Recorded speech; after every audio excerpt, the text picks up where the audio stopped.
Now, she only answers to a name when she's got the voice, but Rita is a name. She's on air at the moment. Good morning. Good morning. How are you? How are you? Everything going according to plan? Now, listen, now about this voice thing. Now, how did that work out for you? Because you said off air just a little while ago that you were a fraction of yourself in a way. Would that cover it? Full of the energy to come out, but what it came out as was this rather inhuman. I have no idea. It was a bit of a croak. It was where you felt like you were projecting, and just a whisper decided to come. So, but we're all fine. We did a lot of healing, a lot of resting, a lot of nourishment, and we're all good. Nourishment, yes, good. Well, we might be touching on that in just a bit. Now, this time of year, today, the National Day of Giving. Yesterday, we had Cyber Monday. Then we had Thanksgiving before that, and Black Friday. All this kind of stuff is all about buying stuff and spending more money, and a lot of it is probably aimed just before Christmas in order to get them the latest this or the top of the range that or whatever. Now, for you, is that something that you buy into? Is that something that you acknowledge and sort of adorn, if you like, or do you think that it's got out of hand?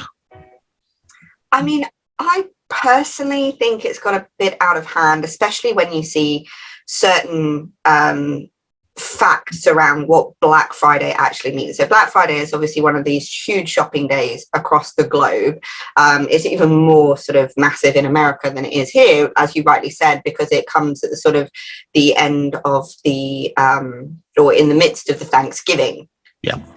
Arena, so everybody's off, so they're not at work, so they've got even more time to actually browse on various different websites. But if you actually look, and I'm only speaking for the UK here, but at the statistics, 70% of the prices that are advertised on Black Friday, those products or services, were actually the same price or cheaper for the 12 months leading up to it. And what happens is before Black Friday, a lot of companies inflate their prices so that they can then make it seem like it's less expensive. But if you actually look, it's about 70%. You're paying the exact same price you would have paid 10 months ago. They're just creating a different arena around it. So yes, I think there's a lot of hype, but I also think there's a lot of BS, shall we say? I'm allowed to say two letters, aren't I? on air. Yeah. No, I think, and I think it's a bit of a. It's a ruse, isn't it? It's a sprat to catch a mackerel is what it is, isn't it?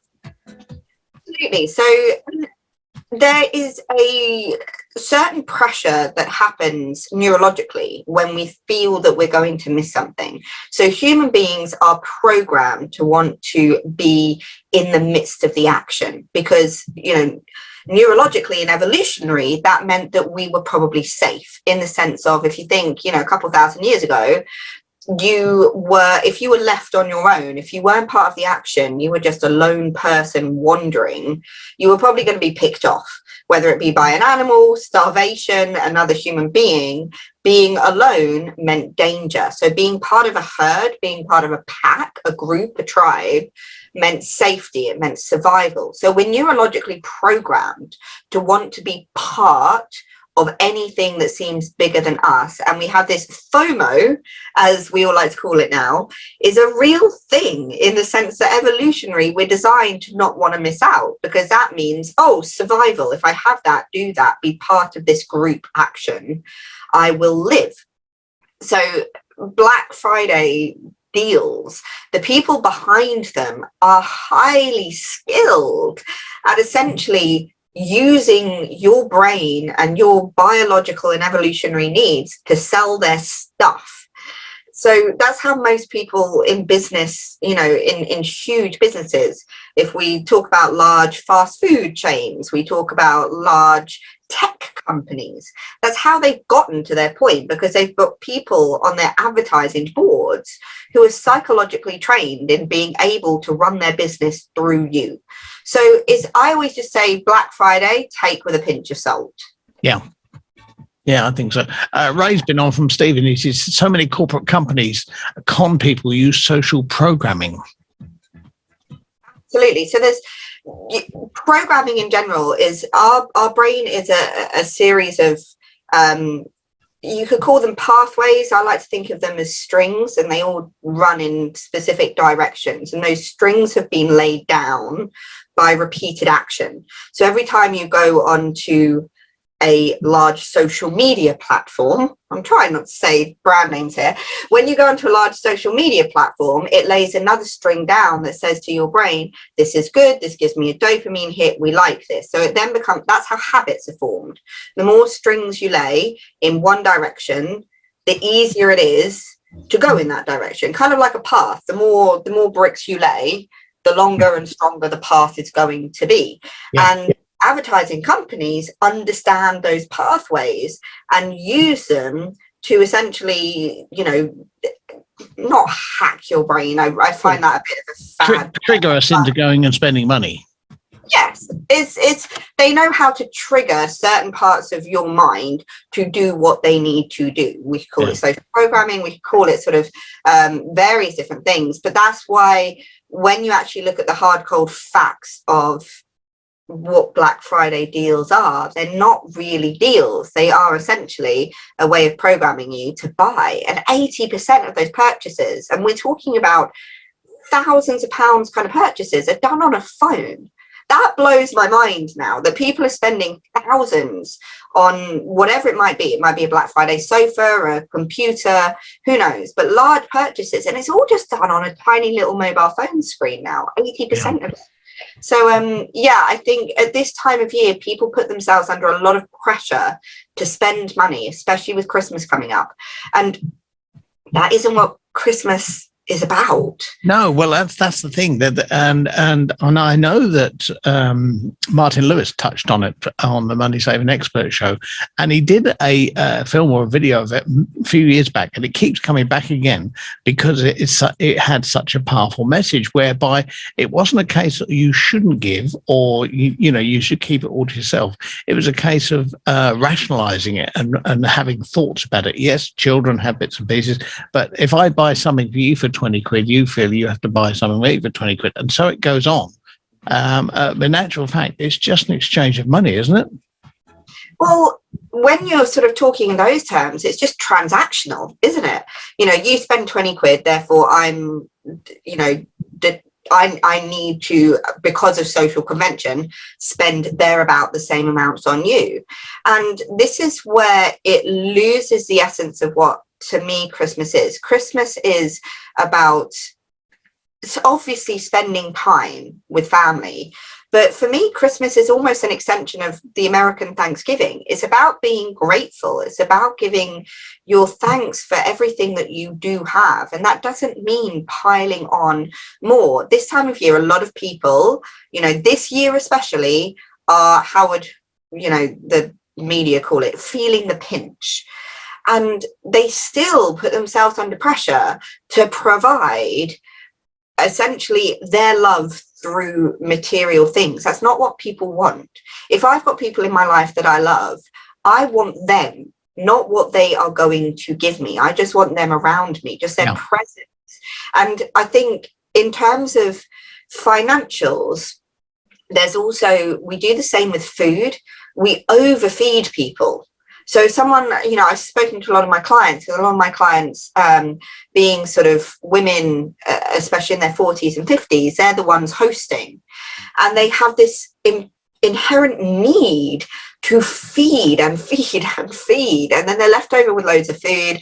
And then suddenly that food gets eaten and, the weight starts to come on. This is sort of a cycle that we see at Christmas. But people don't need copious amounts of food. That's not why they're coming to you. That's not why they love you. They love you for being you. I'm not saying just give them stale bread and carrot sticks, but let's start to temper it a bit and actually remember what Christmas is supposed to be about. For my kids, we have a very strict rule of they get 3 things each and that's it. And it's not about setting a budget, but it's about saying, okay, well, rather than getting a cheap plastic or expensive plastic thing that's going to last about 2 seconds.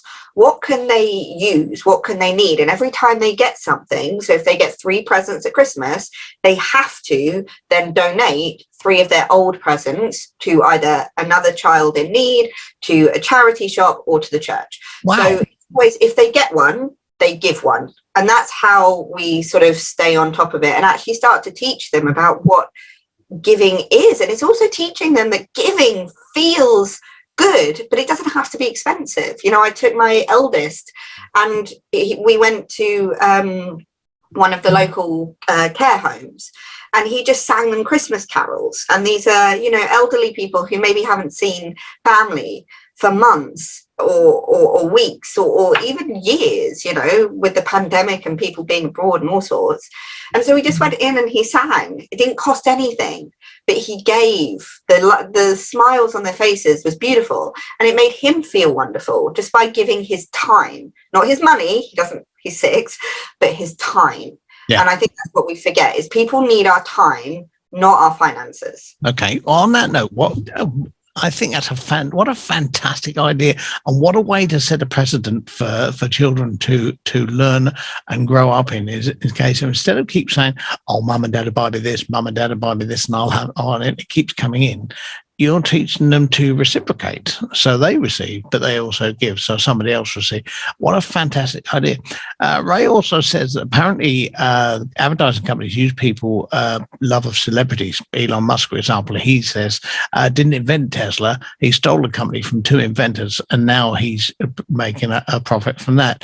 Hugh from the Wirral says that apparently, at least when people are spending money, it gives people jobs. Well, there's an element of that, I would imagine. Yes. So our economy relies on people earning money and spending money, earning money and spending money. But we're not saying that the entire, I'm not sitting here saying the entire population is, oh, you got a ghost coming in? I love it.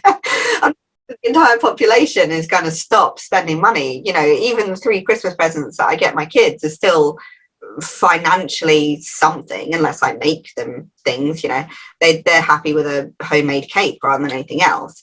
But just because we spend 20 quid on someone at Christmas, or we spend 1,000 quid on someone at Christmas, you might buy I don't know, a 20 quid gift voucher or £1,000 laptop, is still one item. Essentially, it's not going to have a detrimental effect on the job market. And at the moment, if you're talking about jobs, we can't find the staff in this country. No. So it's not that there aren't jobs available. There are millions of jobs out there waiting to be filled that can't be filled. So I don't think the unemployment sort of argument really works here. You know, if you wanted to talk about that, then we could probably go about 10 years in the future and look at the AI. Let's not go 10 years in the future, because that make us both 10 years older, and I'm not looking at that at the moment. Ray has been on again. He says, I usually handcraft presents rather than buying them. Then he's giving his time as well, and it's a more personalized thing, and he likes your idea with the children. It's very progressive. Personally, do you prefer to give than receive? What is your personal preference? I always prefer to give, and actually I realized that to a point I started to be selfish around giving. It was something I had to work on for myself.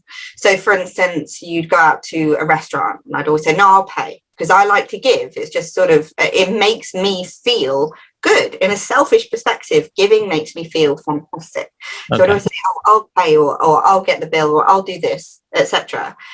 And then I realized, after a very frank conversation with a friend who was, I love her, she's very honest with me. She said, you do realize that every time you do that, you then rob me of the joy of giving to you, or you rob another of the joy of giving.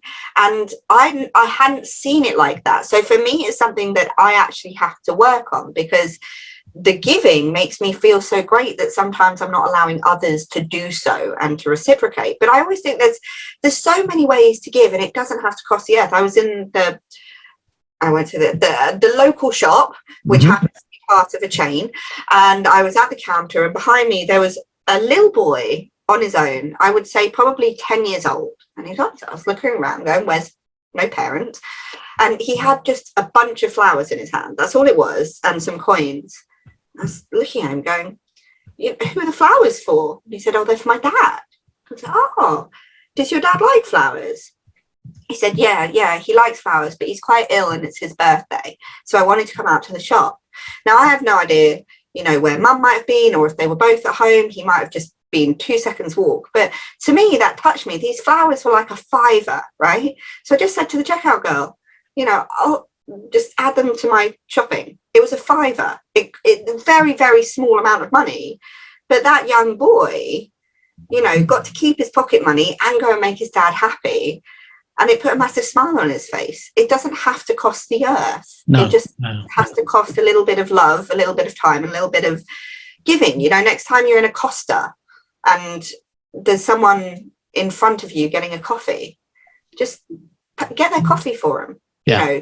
£2, £2.50. It doesn't need to be thousands of pounds. As long as there's a thought process and a love and a giving and a time behind it, like Ray said, he gives his time by making things. That's so much more valuable than more plastic in the world. Yeah. All right. On that note, we're going to have to leave it there. What a fantastic idea that you've come up with, and I like the idea with the children as well. And if we could encourage more people to teach their children those values. I mean, they're key values anyway. And also it's about learning about other people and themselves at the same time. But one other point I'd like to make: let me know the next restaurant you're going to, because I'll come and eat with you. Because obviously you're going to get the bill, which I think it's a great idea. I mean, if I'm being brutally honest, at this time of year with the kids, the next restaurant I'm probably going to go to, I doubt there will be many restaurants currently. With a 2, a 4 and a 6-year-old, restaurants are more of a challenge of navigation than they used to be. Well, I've got an answer for that. We'll leave the kids with John, and I think that's great, because then we can just go eat. Listen, got to go. I'll speak to you soon, Rita. You have a great time, and I'll speak to you next week. All right? Ta-da. Bye-bye.